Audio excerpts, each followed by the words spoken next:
ಶ್ರೀರಾಮ ಸಮರ್ಥ. June 2. ಭಗವಂತನನ್ನು ಅಕಾರಣ ಪ್ರೇಮ ಮಾಡಬೇಕು. ನಿಜವಾಗಿಯೂ ಜಗತ್ತಿನಲ್ಲಿ ಹಾಗೂ ಲೌಕಿಕದಲ್ಲಿ ನಾವು ಅಶಿಕ್ಷಿತರಾಗಿ ಉಳಿದರೇನೂ ಹಾನಿ ಇಲ್ಲ. ಭಗವಂತನ ಮಾರ್ಗದಲ್ಲಿ ಅದರಿಂದ ಲಾಭವೇ ಆಗುತ್ತದೆ. ನಾವು ನಿರಭಿಮಾನಿಗಳಾಗದ ಹೊರತು, ಅಂದರೆ ನಮ್ಮ ವಿದ್ಯೆ ಹಾಗೂ ದೊಡ್ಡಸ್ತಿಕೆಗಳನ್ನು ಮರೆಯದ ಹೊರತು ಪರಮಾರ್ಥ ಸಾಧಿಸುವುದಿಲ್ಲ. ಮಗನು ಊರಿಗೆ ಹೊರಟಾಗ ತಾಯಿಯು ಅವನಿಗೆ ತಿಂಡಿ ತಿನಿಸು ಕಟ್ಟಿಕೊಡುತ್ತಾಳೆ. ಅದರಂತೆ ಭಗವಂತನು ನಮ್ಮನ್ನು ಯಾವ ಪರಿಸ್ಥಿತಿಯಲ್ಲಿ ಹುಟ್ಟಿಸಿರುತ್ತಾನೋ ಆ ಪರಿಸ್ಥಿತಿಯಲ್ಲಿ ಸಾಧ್ಯವಾಗುವ ಸಮಾಧಾನವನ್ನು ನಮಗೆ ಕೊಡುತ್ತಿರುತ್ತಾನೆ. ಆದರೆ ನಮ್ಮಲ್ಲಿ ಅದನ್ನು ತೆಗೆದುಕೊಳ್ಳುವ ಪಾತ್ರತೆ ಇರಬೇಕು. ಎಲ್ಲಿ ಅನುಸಂಧಾನವು ಹೆಚ್ಚಿಗೆ ಇರುತ್ತದೆಯೋ ಅಲ್ಲಿ ದುಷ್ಟ ಶಕ್ತಿಗಳಿಗೆ ತಮ್ಮ ಕಾರ್ಯ ಮಾಡಲು ಅವಕಾಶ ಇರುತ್ತದೆ. ಇದಕ್ಕೆ ವಿರುದ್ಧವಾಗಿ ಎಲ್ಲಿ ನಿಜವಾದ ಸಮಾಧಾನವು ಅಲ್ಲಿ ಉತ್ತಮ ಶಕ್ತಿಗಳು ಸಹಾಯ ಮಾಡುತ್ತವೆ. ನಾವು ನಾಮಕ್ಕೆ ಅಂಟಿಕೊಂಡಿದ್ದರೆ ಹೊರಗಿನ ಪ್ರತಿಕೂಲ ಪರಿಸ್ಥಿತಿಯು ನಮಗೆ ಬಾಧಿಸಲಾರದು. ದೇಹದ ಸಂಬಂಧವು ಮನಸ್ಸಿನೊಂದಿಗೆ ಹಾಗೂ ಮನಸ್ಸಿನ ಸಂಬಂಧವು ಹೃದಯದೊಂದಿಗೆ ಇರುತ್ತದೆ. ಆದ್ದರಿಂದ ಯಾವಾಗಲೂ ಮನಸ್ಸನ್ನು ಸಮಾಧಾನದಲ್ಲಿಡಬೇಕು. ಅಂದರೆ ಪ್ರಕೃತಿಯು ಉತ್ತಮವಾಗಿದ್ದು ಆಯುಷ್ಯ ಬೆಳೆಯುತ್ತದೆ. ಸ್ವಾರ್ಥ ಬಿಡಬೇಕೆಂಬ ನಿಶ್ಚಯ ಮಾಡಿದಾಗ ಪ್ರಾರಂಭದಲ್ಲಿ ಮನುಷ್ಯನು ವ್ಯವಹಾರದ ಚೌಕಟ್ಟಿನಲ್ಲಿ ಉಳಿಯಲಿಕ್ಕಿಲ್ಲ. ಬಂದವರೆಲ್ಲರನ್ನೂ ಅವನು ತಮ್ಮವರೆಂದೇ ತಿಳಿಯುವನು. ಆದರೆ ಪರಮಾರ್ಥವು ರಕ್ತಗತವಾಯಿತೆಂದರೆ ಅವನು ತನ್ನ ವ್ಯವಹಾರವನ್ನು ಸರಿಯಾಗಿ ನಡೆಸಿಕೊಂಡು ನಿಸ್ವಾರ್ಥಿಯಾಗಿಯೇ ಇರುತ್ತಾನೆ. ನಿಜವಾಗಿಯೂ ಪರಮಾರ್ಥವು ಒಂದು ಶಾಸ್ತ್ರವಾಗಿರುತ್ತದೆ. ಅದರಲ್ಲಿ ಸೂತ್ರಬದ್ಧತೆ ಇರುತ್ತದೆ.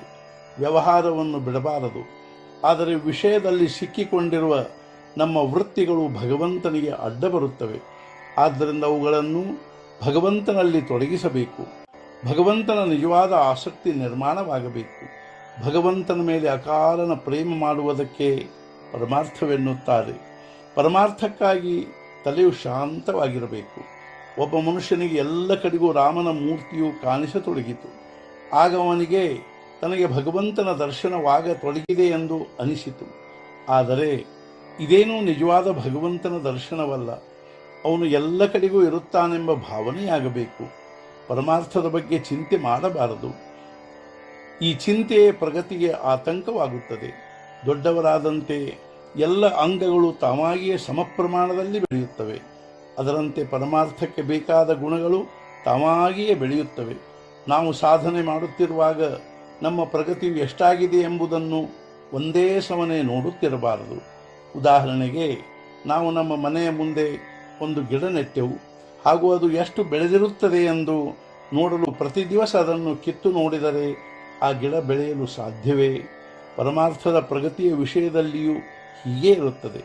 ಮನುಷ್ಯನಿಗೆ ಪರಮಾರ್ಥವು ಎಷ್ಟು ಸಾಧಿಸಿರುತ್ತದೆ ಎಂಬುದನ್ನು ಅವನ ಮಾತಿನ ಹಾಗೂ ದೃಷ್ಟಿಯ ಮೇಲಿಂದ ತಿಳಿದುಕೊಳ್ಳಲು ಬರುತ್ತದೆ. ಇಂದಿನ ಮುಖ್ಯ ವಿಚಾರ: ಪರಮಾರ್ಥವು ಜನರಿಗೆ ಉಪದೇಶ ಮಾಡುವುದಕ್ಕಾಗಿ ಇರುವುದಿಲ್ಲ, ಅದು ಕೇವಲ ನಮಗಾಗಿ ಇರುತ್ತದೆ. ಸದ್ಗುರುನಾಥ ಮಹಾರಾಜ್ ಕಿ ಜೈ. ಜೈ ಜೈ ರಘುವೀರ ಸಮರ್ಥ.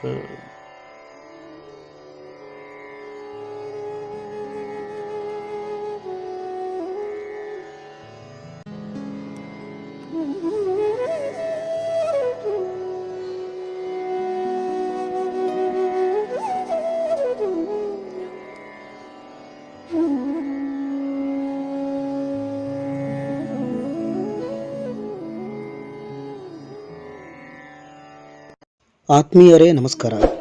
ಜ್ಯೋತಿಷ್ಯ ದಾರಿದೀಪ ಯೂಟ್ಯೂಬ್ ಚಾನಲ್ಗೆ ಸ್ವಾಗತ.